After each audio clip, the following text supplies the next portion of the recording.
This morning around 9:30, one of my security force personnel had an indications of about 6 to 8 shots fired, what seems to be from off base onto base. In an event like that, we have procedures that we follow, and so we follow those procedures and put the base on lockdown. And that gave the security forces personnel, in concert with Bexar County and the San Antonio Police Department, the time and space to be able to evaluate the situation. They conducted their evaluation, and I'm happy to say that probably about 20 minutes ago, we were able to declare an all clear and then resume normal operations here on base. I just want to note that, you know, in times like these, with the events that have been happening recently, we want to take these type of situations very seriously. We have procedures that we put in place to do that, and I'm really proud of the cooperation between the security force personnel here at the base here at Lackland and the San Antonio Police Department and the Bexar County personnel. General Driggers, we're hearing reports that those shots were fired directly at perhaps someone on the base, and there were perhaps a bullet casings on base or shots in the car. Can you talk about that concern? Yeah, so right now in a situation like this, there's a lot of evaluation that needs to be done. We still have the team out there taking a look at doing the investigation. So the first part is to assure the safety and security of all of our personnel on the base, and now you're going to have the follow-up investigation, and so we've got to let that run its course as they figure out, kind of get us a picture of what actually happened.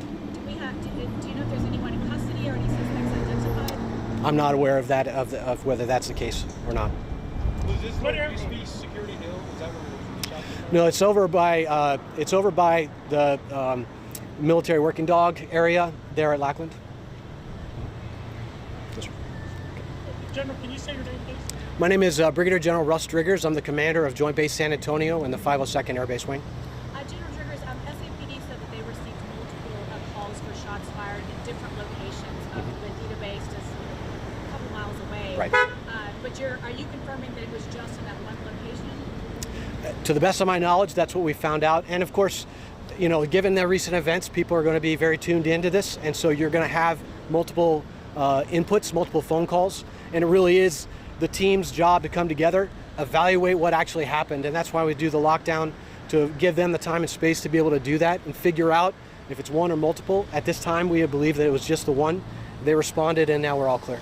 And one shooter, or do you believe it was multiple shooters? Right now, what we know is it's just one incident, and the investigation will help us work out if there's any other details. As far as letting people know what's going on here on the base, is there like a phone system that you guys send a text out? Or? We do. We have multiple ways to communicate with personnel on our installations, both online and through a giant voice system that we have. General Driggers, one more question, because I know the original tweet from JBSA said active shooter situation, so that, you know, that automatically. It does. You know, why do you use that verbiage necessarily instead of just we have reports of shots fired? So I think that part of this is the initial words that get out there, so that we can enact our procedures, and we enact our procedures, and then we try to figure out and use the space that we've given our defenders and the SAPD to evaluate the situation so that we can move on. I'm really proud of the way the team worked together, and obviously we'll take this incident and learn from it and continue to evolve our procedures and make these responses better in the future. And one more question, General. If someone is shooting at someone on base, I mean, that's an obvious threat. And you say there's no threat to anyone on the base right now, but for people that are on base, that have families on the base, that may be worried because it can happen again, what do you have to say about that? Well, I think that right now, you know, we take the safety and security of everybody here on base and in the local community. We take the safety and security very seriously. That's why we have these procedures in place, with not only on base, but in close cooperation with Bexar County and with the SAPD. So we enact those procedures very quickly. I'm really proud of how quickly the team reacted.